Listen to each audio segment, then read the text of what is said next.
picture, people was blown away on how it was basically transforming people. And so, like I said, so people will come and they would have like little small cases of alopecia, like little small cases. And the more and more I kept showing it, people kept coming with bigger and bigger issues to the point now where people sit in my chair with no crowns at all. And I keep asking God, how did my career get here? And I'm being known for dealing with alopecia, which that's not what I specialize in, but it's like, it's like so many people have been suffering in silence and just been looking for, an answer. And, and because of me being obedient to what God is using me for, because this is clearly His work and not mine. And, hair loss has really taken over my business. And I tell you, it has taken over my business. I deal with this, I'm going to say anywhere from 90 to 95% of clients that come see me have hair loss issues somewhere. And, I never knew that so many people had this issue. So many people that were suffering in silence. And, I would say the average consumer that sits in my chair that's experiencing hair loss, they've been wearing it for anywhere from 5 to 30 years. I'm quite sure you guys see on my post where I may say this person ain't worn hair in 5, 10, 15, 20, 30 years. It's been since they wore hair. And what I realize is the average person is, because I'm taking everybody's consultation, I'm bundling everybody's consultation up in my head and coming up with an answer for the common denominator between everybody's story. And the common denominator between everybody's story is hair extensions. Everybody's been wearing extensions for long periods of times. And, so many people are dealing with so many illnesses now when it comes down to, dealing with illnesses or whatever, and being on certain medications. And, what I figured out is the way that people are wearing their hair that makes things worse, much worse. And so I've heard people say they may have an alopecia from, dealing with hereditary issues or whatever the case may be. But once again, the way that they're wearing their hair for long periods of time and why so many people are dealing with this. As stylists, you guys, we are trendsetters, right? So whatever you specialize in is what you need to be rocking, right? So, if you specialize in real hair or healthy hair, you need to be rocking your real hair and it needs to be healthy. You specialize in color, you need to be rocking a nice, pretty color because you are the law of attraction, right? And so, I may be kind of scrambling here and there as I go through this class, but, this class that you guys basically sign up for today, because I do a numerous series of classes that I do, but this is my hair loss tour. And with this particular hair loss tour, of course, I'm dealing with a lot of people who have hair loss issues. So you guys can be able to see how I transform people on social media, how you see from beginning to end, with people, and it's important that you guys, not only hear what I have to say from my experiences, it's important that you listen to the client and doing a thorough consultation with a client. What I noticed with the Black community as far as stylists, I know so many stylists are overworked and underpaid. And it's because we're trying to do so much by ourselves, right? I'm speaking from experience. I've seen a lot, done a lot. One of the major problems in the community is too many shops and hardly no salons. And there's a major difference between the shop and the salon. I'm quite sure y'all can relate to me when I say the difference between the two. But when you know better, you do better, right? I can get caught up in that, talking about that all day long, because there's so many different layers to why so many Black people are losing their hair by the boatload. And I always tell people all the time, I'm not anti-weave. There's a need for it. There's a need for it. Hair extensions was created for people who, like I said, who had illnesses, people who lost their hair, was going through cancer and so many other different things. And even for theatrical, for people, for movie sets and so many different things. So there is definitely a need for it. But the average consumer that has a head full of hair, are beaten up on the privileges that they do have. And they'll look up one day, 10, 15, 20 years down the line, being caught up with trends, because it's a trend. That's what's going on right now. And so many people are caught up in the trend, and you will look up one day and you realize the damage that you did to yourself being caught up in a trend. It's a trend like any other trend that was trending back in the day. You remember when gold teeth and stuff was popular? Everybody was rocking gold teeth and stuff, and you remember everybody was getting piercings. was getting the nipples and the eyes and the tongue. Everybody was getting all types of piercings, even with tattooing. People was getting a whole bunch of tattooing stuff. You know, all those different things are trends and stuff that people are going through. I'm sorry, you guys, I cut this phone on silent. It's a trend just like anything else. And even with, you know, one of the biggest trends of all, being people that was hooked on cocaine, being hooked up on drugs back in the day, right? So this generation of people wouldn't get hooked on drugs because we saw what it did to that generation of people, right? So what's trending now is instant gratification. Everybody in the microwave. Everybody want to look like something overnight. You know what I'm saying? That's what's trending now.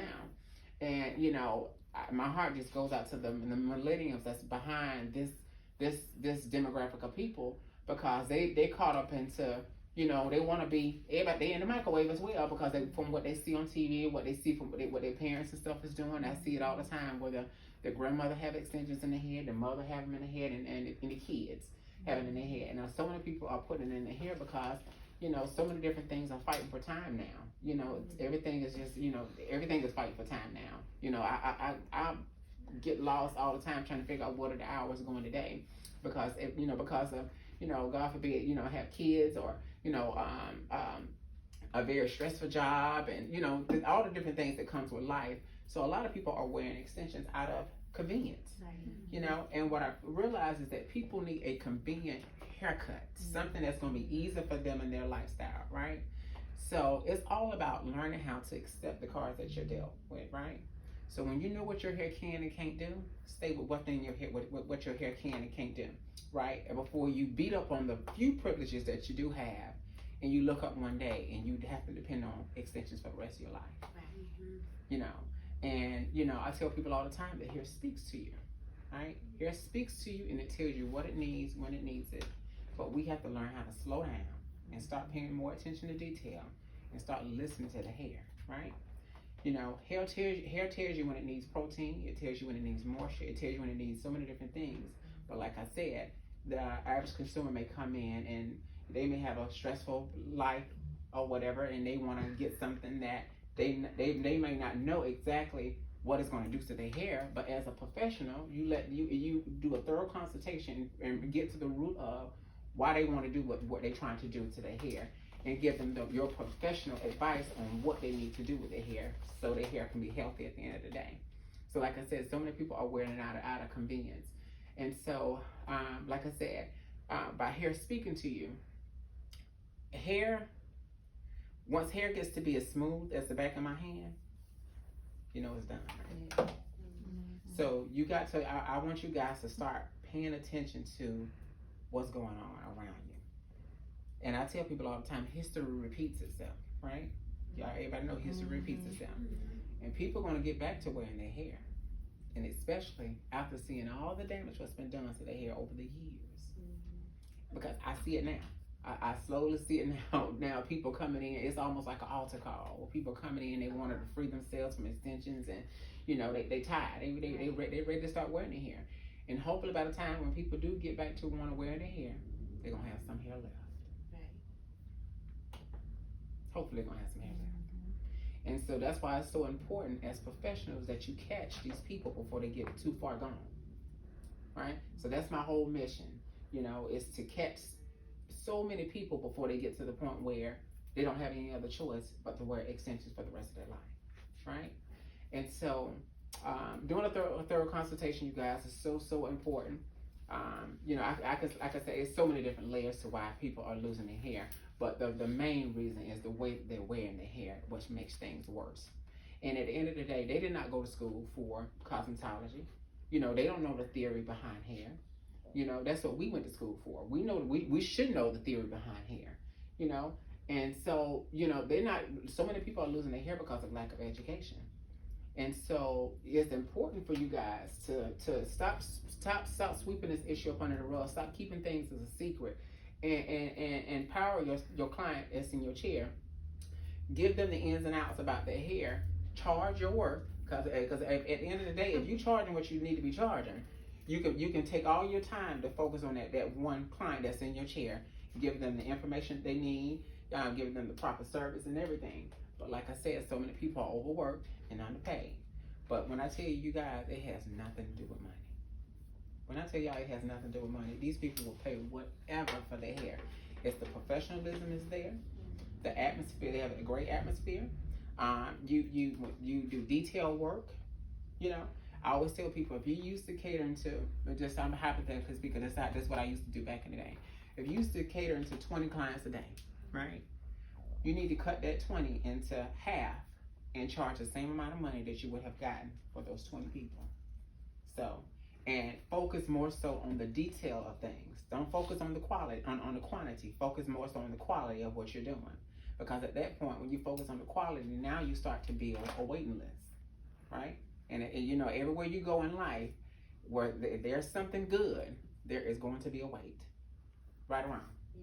All the restaurants and stuff you go to with some good food, they give you that buzzer, you go sit your behind out in the lobby or sit outside and you wait on them to buzz you, and there's restaurants all around this place that got that real good food. Right. But you're gonna wait on that real good food because you know the quality of food is awesome there, right?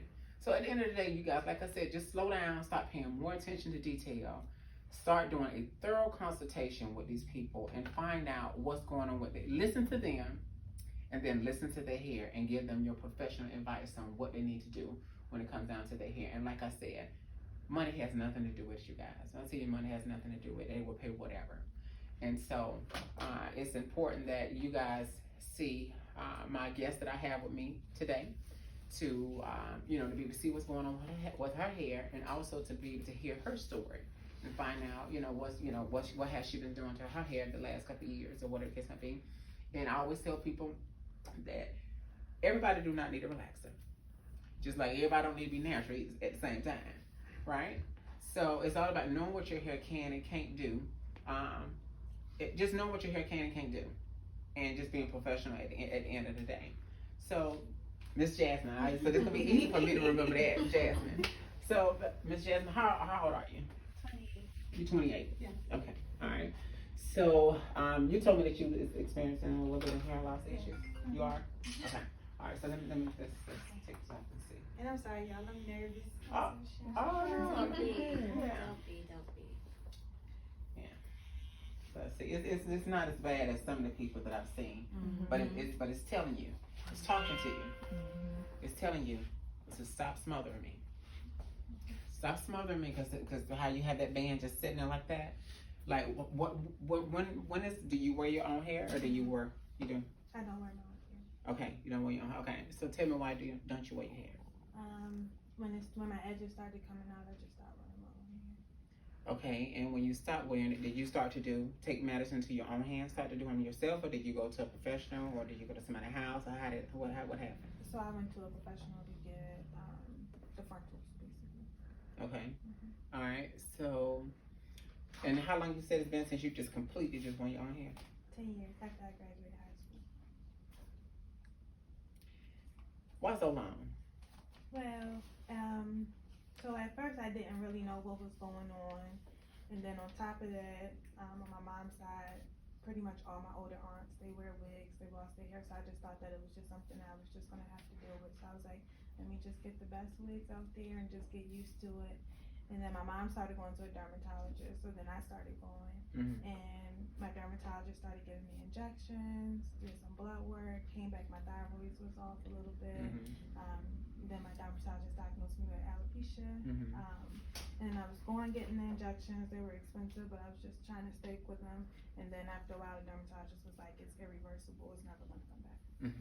So then I just gave up hope. But when I tell you, your hair is nowhere near some of the people that's on my page. Have you saw some of the people that's on my page? Like, it's all of, like when I tell you, your hair is still at a point where it can be saved. But I don't care what type of injections you're getting, I don't care what type of medication that you're taking. If you continue to beat on and pull and smother the hair that's trying to reproduce itself, you might as well ride down the highway and throw your money out the window. Because you're going against the grain, it's nothing that's going to change with it. And the person that you've been going to the same person last 10 years? No, I switched. I recently switched to a new lady, but before that I was going to her for probably like Probably like 7 years. About 7 years. So you've been going to her about 7 years. And have you ever told her your story? No. Why haven't you told her your story? I don't think she never asked. She never asked. See, yes. Mm-hmm. Yeah, listen to it. Mm-hmm. Okay. She never asked, so she never did a consultation with you. No. Okay. Do you, clearly you care about your hair, you want to wear your hair because you're here. Like keep it up as much as I can, and this is not the first time I tried to like come up with the solution to wear my real hair. Like I went to a shop one time and I asked them like, is there a way that you can style my hair so that it would cover up my edges? And the person that did it kind of just gave me like some bangs and kept my length. But by the time I got home, my hair had poofed back up and the bangs wasn't covering my edges. So that was a waste of money because the next day I had my hair braided back and my wig back on. Wow. So I'm guessing she left it in its natural state? Yes. Okay. So with that being said, you guys, if a person hadn't worn their hair in over 10 years, their hair's not trained or nothing at all. Yeah. You know, it's not going to do anything. You know, as long as it's been locked down up on the wigs and braids and all these other things. And so if you was to shampoo it and silk it out, hopefully you'll get a good silk from that one time. But you know, when people come to me with hair like this, I always recommend a texturizer, right? And y'all know, as professionals, you guys know what a texturizer is. And so for your knowledge and for your information, a texturizer is the buffer in between relaxed hair and completely virgin hair. And so, you know, natural hair is like this, right? When the last time you have a chemical in your hair, whether it's color or relaxer or anything, was last about 10 years ago. Over 10 years. About over 10 years ago. So let me ask you this: over the course of the last 10 years, have you seen your hair improve, or have you seen it go the opposite way? Well, my hair in the middle, because I wasn't like before I stopped wearing it, I was getting perms and stuff. Relaxers. So, relaxers. So, as I didn't mess with my hair in the middle, it seemed like it was improving. Like when I wash it and stuff like that, it seemed a little bit more healthier than when I was, I guess, like playing in it. But it's just the edges; they continue to come out. Okay. And like I said, do you care anything about your hair? Oh yeah. You do? I think hair just makes everything. Like it just makes your outfit, and it does. And like it comes off. Like right now, I feel like I don't look like as clean as if like I would have had my wig on or something. Like I just think it, like it's your first impression. And if your hair not done, I feel like that's the first thing I look at when I look at somebody is their hair. So I assume other people do the same. So hair is that's a powerful tool, you guys. Hair has a lot to do with a person's confidence and self-esteem and everything. Like, so they look in the mirror, they got holes and stuff in their hair. Their hair is a mess. They feel a mess. You know, and that's why sometimes you see some of the pictures and videos that I put on social media, you guys, where I may do someone hair and they, clear story like this, they ain't worn their hair in over 10 years, that's some change. And you turn them around to the mirror for the first time to see themselves with their own hair. It's such an emotional feeling because it's been so long since they wore their hair. And the sad thing, like I said, is as stylists, I see so many stylists that's in their own way, right? And at the end of the day, you guys, it's all about humbling yourself and realize who time and season that it is. And whoever that you look up to that's in the beauty industry, if you, in whatever city that you live in or work in, whoever that's doing great things, and you want to be a part of something great, humble yourself and go be a team player and get that continuing education. And I promise you, your time and season will come after you pay your dues and be humble to what's going on. I see this so much. Just like I said, this is all what I deal with now. People having hair loss issues. Like I said, so if you plan on having any type of decency of hair from this point forward, you must wear your hair. Ain't no way around it. If you plan on having any type of decency of hair, you must just wear your own hair. You can no longer pull on it. You can no longer smother it.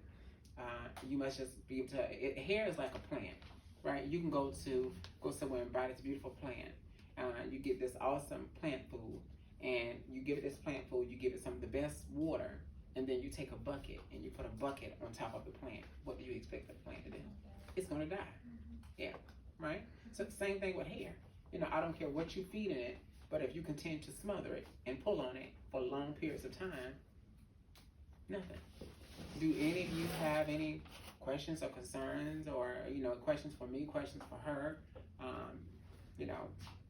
I have a question. So once you do the transformation, what's her next step? Like, is there someone here in this area where she lives where she can be recommended to that can follow up with, you know, just making sure her hair is healthy and things like that? That's why y'all here. Well, I live in Pennsylvania, so I can't help her. Yeah. Well, I mean, I live in Delaware, but my shop is in Pennsylvania. but this is why it's important that I spread my knowledge and get to other people, because I'm only one person, and there's so many people that's dealing with this.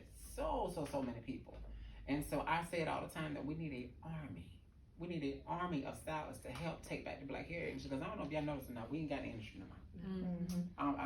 Do y'all know that? I know. I'm about to get ready to ask y'all, how long have y'all been in the industry?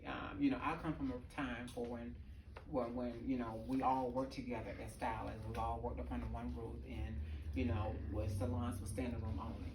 You know, especially close to the weekend, salons were standing room only. That's when people was going to the salons on the regular, getting their hair done. Now when you walk into salons are damn near empty because everybody's walking around with weave sprays and wigs, right? And once again, I say it all the time, not anti-weave, but start paying attention to what's going on. And I'm not prejudiced at all. I'm gonna just say they have realized that they got some people in the Afro-American community that is making them rich off of the demand and supply of the new legal drug.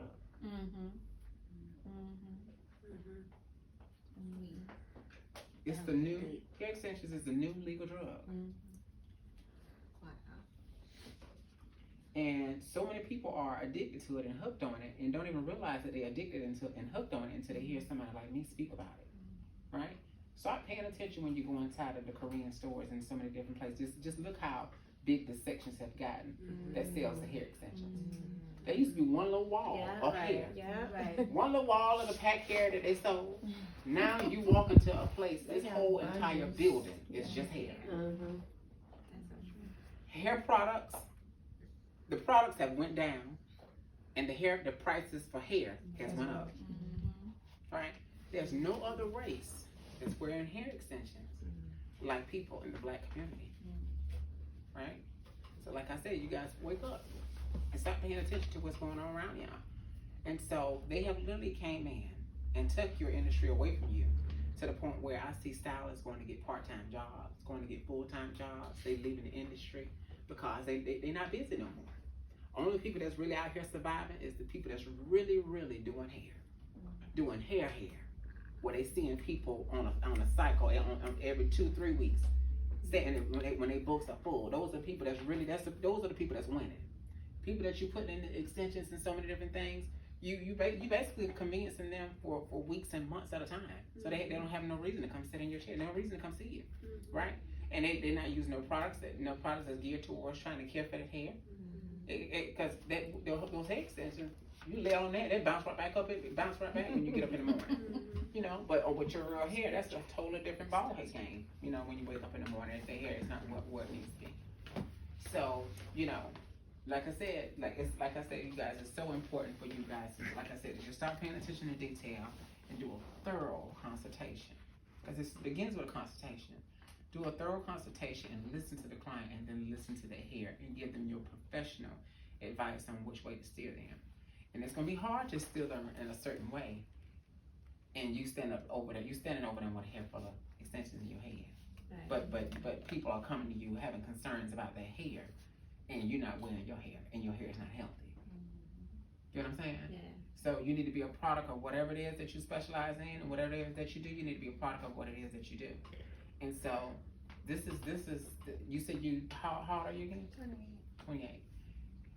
She is entirely too young to be dealing with this.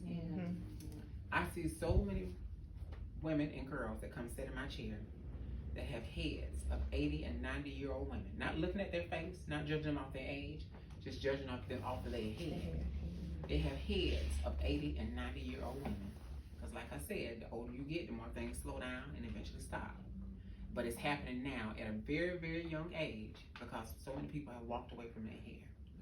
And look how young she is, like dealing with this. And so, like I said, I want to take the time to ask you guys, how long have you been in the industry? What you specialize in? Have you ever encountered this? Yeah, so tell me your name, where you from, how long have you been in the industry, and where you currently work? I'm China. I am 25. I currently work here at Vernon Martin Salon. Okay. I've been working as a stylist for almost a year and a half. Okay. I was an assistant for somebody for almost 3.5 years. I made sure I learned everything I needed to learn before I got on the floor. Mm-hmm. I have dealt with something like this before, Mm-hmm. and an older aged woman who was kind of older, like way older, and she just didn't know what to do, didn't feel comfortable. And I tried my best to make her feel, you know, Mm-hmm. as beautiful as she could, but yeah. Mm-hmm.